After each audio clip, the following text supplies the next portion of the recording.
City Matters.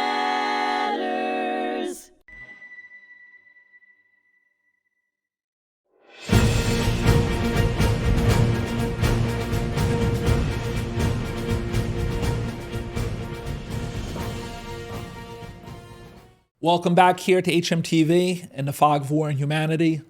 We're at our second episode here with Montgomery Granger. He just shared a very interesting insight on his experiences as being an officer handling these very, very serious detainees, really that occurred on and after 9/11. He's here, Port Jeff Station, athletic director at Comstock High School, reserve unit out of Rocky Point, and then later Hofstra. So we kind of said it early on. This California boy turned out to be a real local Long Islander as well, not only through education, but through the military and his family. And he just presented the very scary story of basic items that the prisoners were using, such as a toothbrush, that they later developed as weapons, and how they were kind of learning along the way how to conduct their job, where it was a very difficult process. Sure. Right? And, everyone can say they have experience in certain matters, but you're handling it right then and there. And you guys were kind of writing the book for how to handle prisoners at that point. It's true. We had to rewrite SOP. And these prisoners are not exactly in the first Gulf War where they have Iraqi uniforms on.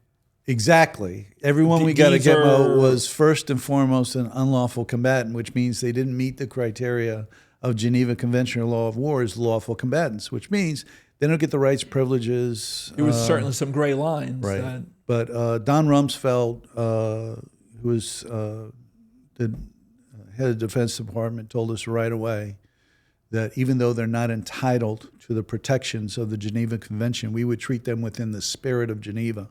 And the main reason was we needed to get valuable information from them that could save many lives. They all could have been lawfully killed on the battlefield. Now, was there concern that as more American soldiers were going into Afghanistan and later Iraq, that if we showed a spirit of Geneva, some of our people might be getting taken prisoner as well? Right? It's possible, Yeah. and I think that's one of the edicts of having rules for war, which seems crazy. We're going to kill each other. We're going to do it this way. So the agreement is usually an international platform that if you follow these rules, we'll follow those rules. And that was, for the most part, in World War II. The Japanese did not follow them. The Germans, which is interesting with the Japanese, because during the Russo-Japanese War, they treated the Russians better than their own government did. Right. Even World War I, they didn't really go off the deep end. On a human level, 1920s on a human level, I think humans are naturally kind. I don't believe that we're naturally violent or mean or evil. I think we're naturally kind, and I think, and you see this in stories and even in movies during Christmas time, World War I and World War II, there would be armistice between the soldiers. And they would meet together. And they'd break bread or have a drink, yeah. Sing songs, go back to kill each other tomorrow. The next day. Yeah. So I think that might have happened, that there's a respect between the soldiers, that if there's an opportunity for kindness, that they'll go through with it. Of course, there are horrible exceptions. Sure. But not at Gitmo. Gitmo, they're true dignity and respect. We did have some crazies out there. There was one guy, Wild Bill, who was a heroin addict on cold turkey and a schizophrenic off his meds. And I mentioned that in my book, Saving Grace at Guantanamo Bay, that we nicknamed him Wild Bill. We couldn't figure it out at first. He was taking bites out of his flip-flops, hanging things from his genitals, splashing guards. And when we finally corroborated and figured out what was going on, he was the first one we released. Did you get a lot of that where you might have had, because heroin, right? Some of them came in and they were cold turkey heroin addicts. They had a really rough time at first. And we could identify that and maybe medicate them and make them comfortable. And were they going through that withdrawal there and everything? Yes. Yes. But this guy said that he picked up an AK-47 in Kandahar because the Taliban promised him drugs. And then he got captured. But we did return him. He was the very first detainee returned to Afghanistan. Now, that drug factor, you guys were, I'm sure, told, we're dealing with violent people here, we're dealing with terrorists and everything else. Yep. But now you bring this angle in where now A lot of angles. you have people with drug problems that you're taking as and psychiatric and patients. Psychiatric. You're thinking the one side in terms of the fighting, in terms of these combatants. Yeah. But now you have all these other social aspects and then that you have to deal with too. And then some with complex battle wounds.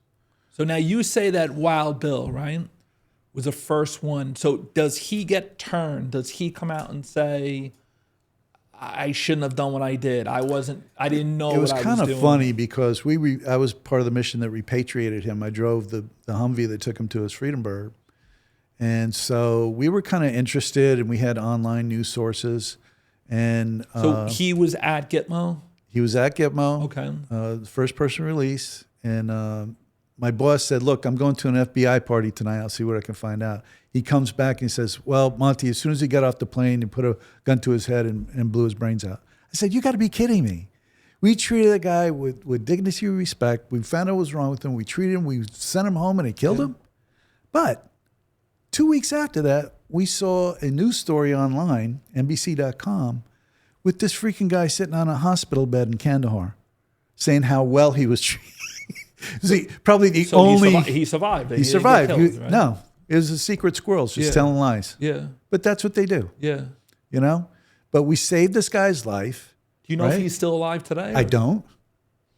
Abdul Razak is his name. But he was sitting on a hospital bed smiling. Did he have many different aliases that he went Not by? that I know of. Yeah. I don't know if he had any. Many of them did. But so you handle him in Cuba, and then did you bring him back to Afghanistan as well? He was flown back to Afghanistan. Did you have anything? Did you have anything to do? Did you like go with him? My commander, who was in charge of the camp, had me drive the Humvee. We had to wait for a couple hours, hiding from the press before we took him out to the tarmac. The plane wasn't there. At Gitmo. Yeah, so we spoke to him for a couple hours through an interpreter. Like, what's your story, dude? That's when he told us he had been given drugs to pick up a weapon. Wow. And the whole 9 yards. But also dealing with the detainees in the Fleet Hospital, which is, think, a Navy MASH unit, was very difficult because the Navy medical personnel are taught to treat the whole person, not just the wound. So they have bedside manner. But in the same room are Army MPs told never to speak to them unless you tell them what to do. So you got two different So extremes. they got really ruffled. They would start complaining about the medical personnel, fraternizing with the detainees, and the medical personnel would complain about the MPs of being too rough with the detainees. What would some of the things that the naval medical personnel would say? How are you? And it would be through an interpreter, right? Sometimes. Yeah. But just their gentleness. Yeah. Because, you know, one of the things that has to happen to a human being to heal is for stress to be reduced. And the language is mostly Arabic? Was it mostly Arabic that was spoken? Farsi, yeah. Farsi. Arabic. Those were the main ones, but many of them spoke English. They didn't let on that they spoke English right away. It took a little while for it to come out, sure. Right? Then they get comfortable and they start asking for things in English. They think they're going to get it. Sure. So now with the naval personnel, what else would they say? How are you feeling today? Yeah, tell me about, you know, your injury. How did it happen? We're going to do this today with physical therapy, et cetera, or we need to do an operation. And it just really upset some of the MPs. And there was so much turnover that even though we eventually put a program in place where we could prep them for this orientation program, the next day they'd be going and we get a fresh MP. You know, so it was difficult. Did that loosen them up a little bit in terms of you're going from one extreme where you have the Army guard who's just saying the bare minimum to them to get them up and to wherever they had to go. They were happy in the detention hospital because the Navy folks would talk to them. But would they come up with any information, intelligence? So I can say this now, but one of the guys in my unit was with intel, and they would collect passive intel. So in other words, the guy sits on the ward and listens and takes notes. Then at the end of the day, he makes a report. I did one of those reports because I had a medical NCO that would tour the camp, speak to every detainee every day, take notes. I would read the notes and then push that up the chain. So yeah, there was intel. And the higher ups were reading all of this. Absolutely. Everything was sent passed back on. to Washington and whatever was needed to know. Through, right? Whatever was needed to know. Now, did you see any of these detainees? They're from all over the world, but did they have any moments that they were in the United States, that they traveled in the United States, that they knew about the country? I think there were some that had actually been to the United States before. I personally did not have any conversations with them. I did tour the camp frequently, and they would call out to me. They knew who I was based on the medical What was your rank at brassard. that time? Captain? I was a captain. So they'd want to talk to me, and I'd just pass them by. One gentleman, I'll never forget, we would give them books, children's books. They want to learn English. So one wanted to read a children's book to me as I passed by. So they were treated very nicely, even though conditions were Spartan at first. We made every attempt. Why? Because a detainee that's fat and happy is less violent, less likely to hurt you, the guard. Yeah. And we explained that to the guard. I said, don't get upset. Don't have a conversation with them, but listen to them, nod, take notes if you have to. But we're not here to fraternize, because then that makes you weaker. And then they take advantage of that. There's definitely two extremes to it. One point is the security extreme.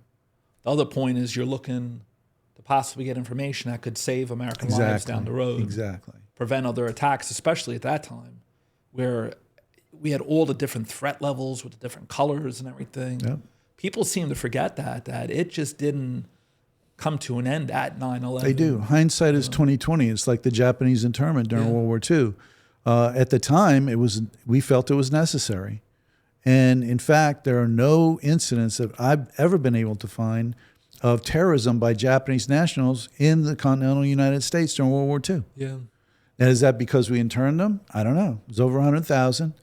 Not too long ago, they were compensated. There was, there's a guilt factor. Sure. And, did we violate the Constitution? Did we do this? Did we do that? Here's 20 grand. Yeah. But you do things you feel necessary that sometimes you don't have time for right and wrong. Yeah. You do what's necessary. Now, when you look at the detainees, are they still there right now? There's just a handful there now. So what keeps them there compared to the others that? Because they're going to be tried for crimes against humanity and for terrorism. Typically, when you take an enemy prisoner of war, you keep them in the country they were captured in. Because when hostilities cease, like in the first Gulf War, you repatriate them. The Gulf War took 10 days of hot war, and then within a couple weeks, all the captured Iraqi soldiers were returned. Yeah. That's the game. Yeah. But if you're an unlawful combatant, we're going to keep you as long as we want to. Yeah. As long as we need to. Because there's really no nation of origin. There's no. Well, that's Some of the these tricky guys part. aren't really taking responsibility. Those countries aren't taking responsibility for them. Most right? people don't know that there were tens of thousands of detainees captured on the field of battle in the global war on terror. Only less than 800 ever made it to Gitmo. Yeah. And almost everyone has been repatriated with a 30% recidivism rate. So 30% of these guys are known or suspected to have returned to terrorism. Yeah. All right. So the ones there are supposed to be put on trial.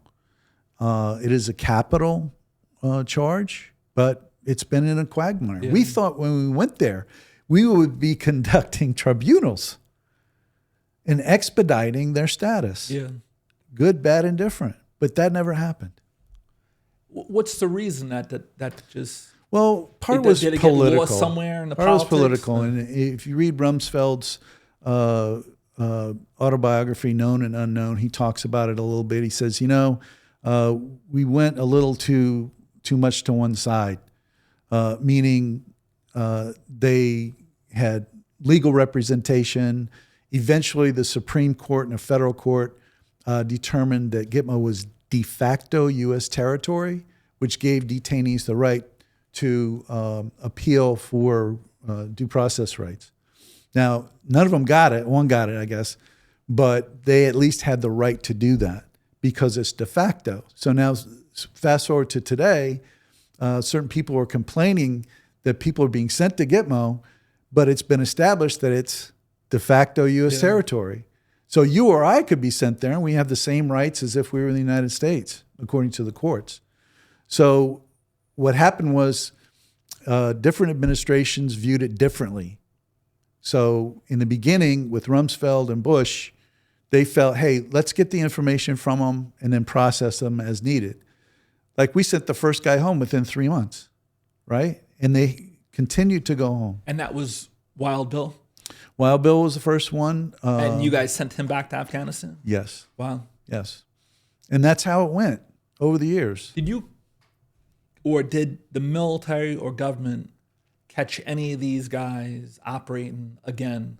Like you just said, a third of them. Absolutely. I don't remember the names, but some of them had written books. Some of them have gone back to the dark side. In fact, some of them got more clout, right? Well, there were 5 guys we traded for a traitor that Obama traded. One of those guys, actually, I read, was recently killed. So when Biden gave Afghanistan back to the Taliban, gave the base back, these 5 guys that were traded for this one American became high-level Taliban Who was that officials. American again? Because the deal was so controversial. Yeah. Who was that? That was Bergdahl. He was with the Afghani. Like there was pictures of him. He walked off his guard duty, right? Yeah. Turned himself in. He was playing badminton with those guys and drinking tea and everything, right? But we traded 5 high-level Taliban from Gitmo for this one guy, and they all became high-level Taliban operatives. And I think one was just killed last week. Wow. So they get more credibility. It's like street credit for them. Yeah. Right? But I'm telling you, Richie, we were there, and none of them were executed, beheaded, hacked to death, blown up, dragged naked and lifeless through the street, drowned or burned alive. All things that our enemies did to us and to our allies. Sure. None of that happened to them. They got free Qurans, prayer rugs and beads, halal meals. Medically taken care of. Muslim military chaplain services, world-class health, vision, dental care. Like I said, halal meals, recreation, sports. One of my best friends from the Army was from East Islip, and he's a kid that you would have taught and coached. Funny kid, pretty good athlete. He was a kid that you liked having on the team because he'd make everyone laugh, right? And he'd do what he was told. He brought a loaded weapon into the green zone, and they threw him in jail for the night. And he goes, well, I'm going to do it again because it's not safe. They're beheading Americans. Wow. And he was at 88 Mike Transportation, and he was hauling fuel, and, flatbed stuff and everything. And he said, well, I'm going to do it again. It's just not safe. Yeah. You could say it's as secure as it is. It isn't. And they were grabbing Americans off the trucks and stuff like that, and just, decapitating. When I was in Iraq, you slept, ate, everything with your weapon and ammo. You weren't locked and loaded on base, but as soon as you got off base, you locked and loaded. So now you're at Guantanamo Bay. You come home. What was it like to come home after? It was a honeymoon. Dealing with this situation? Because, at the time I had 3 kids. In fact, my 3rd son was 2 days old when I left him to go to Iraq. What was his name there? Theodore. Theodore. Theodore, yeah. I tell this story, a narrative, in the wartime anthology, Operation Homecoming, which was published by a big publisher years ago, 2006, I think. So I came home. I was very afraid that he would know me. First 6 months of his life, he never saw me before. So I thought he was going to scream. I was really apprehensive. But when I finally got the hold of me, cooed. Yeah. So And big, deep breath. But the effect on your family, on your wife, especially your spouse, who has to play both roles. Sure. No choice in the matter. And then 6 months later, I got deployed to Fort Dix thinking we were going to Iraq, which never happened. And that's the untold stresses that people don't really know, right? Richie, after we trained up and we were ready to go to Iraq, and they kept saying, okay, pack your bags. We lived out of carry-on luggage for months. And they would let us go home on the weekends. After a while, my wife said, don't come home. It's just too much to handle. You're just saying goodbye every Yeah. weekend. What the heck? Yeah. The kids don't understand. Yeah. And they were young. I mean, They were young kids, 6, 3, and newborn. your daughter who's with you today, Yeah. she's 17 years old, right? She was born in 2008, So a she few months before I retired. and she's learned of these stories, and They each have a book. A few of them have cracked it open, a few of them haven't. I don't push it, yeah. but I say, here, do you have any questions? What is your oldest boy? It's your oldest son, right? No, What's that your was my daughter? third son, Theodore. My daughter's my youngest of 5. She has 4 older brothers, the oldest of which just turned 30. All right. So So what does Benjamin. your 30-year-old remember? Not having a father. Yeah. And there's some resentment there, but we've been able to talk through it. He's an adult. So we've been able to talk through that. We've had several really good conversations. You know, feelings that I could suspect, but he was able to admit to me that he felt resentment for a long time. And that's got to be a tough feeling for you because of the Well, nature especially of what you were doing. Yeah, because I had to leave him 3 times. This Yeah. kid got left, 3 times. And the last one, 14 months. So it's some stuff to work Yeah. through, and then with my wife, who's my personal hero, Yeah. Sandra, I don't know how she did it. Raising, and then eventually, 3 boys all by herself. Like you served time in the military, but so did she, Yeah. right? Yeah. Behind every soldier is a great spouse that carries on at home. And when I came home, there's a honeymoon where everything's great. And then you try to slip back into that role. And it's just, it's like a square peg in a round hole. Yeah. You got to do some sanding. But we're still married. We've got 5 great kids. Our youngest is almost out of high school. Now, you go back and forth. When did they finally say, this is not a drill now anymore? This is not, you're literally getting sent over. Yeah, there was a rhythm to it. And I remember coming back from Gitmo and the general greeting us and saying, keep your bags packed. We're on 6-month rotations. And then I remember questionnaires. What would you rather, 6 months, a year and a half? And I think the consensus was about a year. And so the third deployment was a 14-month deployment. Ended up being about 11 months in country. So it was tough. But, everybody deals with it differently. And you and I, we've seen movies like Hurt Locker and whatnot and how the adjustment is difficult. Being a soldier is easy when you're in country. You don't have to worry about what you're going to wear, where you're going to go, what you're going to do. Only question is, when am I going to get it? Yeah. And I found myself in a position at the airport at McGuire Air Force Base before I got on the plane. I had kind of an emotional breakdown. But once I got on the plane, I was elated. And I think what happened was I accepted my own death. And I think if you can do that, if you can say, look, this could happen at any time, you can do your job.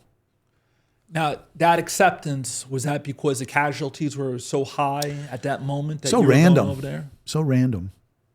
And, I could tell 1,000 stories about I should have died here. I could have died there. This happened and I'm here today. I was on the road. I wouldn't say a lot, but enough. I had a colleague who on the way over said, I'm not ever going out of the base. She ended up traveling more than any of us. Wow. And she accepted that. We had to talk about it. I said, yeah, you could get blown up at any time.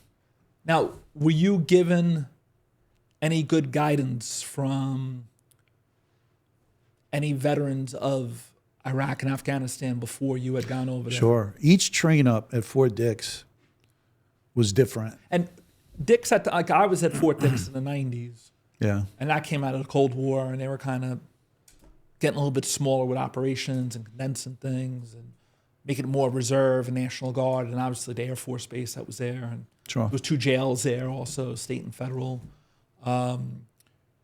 Did Dix get a little bit larger at that point? I think they opened up more ranges. Right. Were They widening constructed things? a village. We had live fire exercises. Before my 3rd deployment, we had live fire exercises from trucks, from foxholes. We're shooting live ammo at targets. We had scenarios where we had to guard some people, and then people tried to take the people we were guarding. So the hand-to-hand combat was more intense. We showed up at Dark 30, like 150 of us, with full battle rattle, and we're doing hand-to-hand stuff with everything on. And that's things that you saw develop Yes. from your earliest moments Yes. to by the time you left. And that right? 3rd time, we also had combat fire training, where they want you to just qualify, so it's aim, acquire, shoot. Now, no, you're going to hold the weapon this way. Yeah. You're going to position yourself that way. From what was learned. Completely Right. different than Yeah. qualifying on the range. And the guy was, he had several tours already and been many firefights. He said, doing it this way will save your life. You cannot fire like you do on the range in combat. You have to be able to adapt Right. to what's And the guy had the happening right scars now. to back it up. Yeah. The guy was a mess, but he was still living and breathing. So, yes, that did happen. Thank God. They made it as realistic as they could. All right, so we're going to come back with Monty for a 3rd episode. We're going to talk about his moments overseas and some of the things that he's currently doing right now. Please rejoin us for a 3rd episode here on The Fog of War and Humanity on hmTV.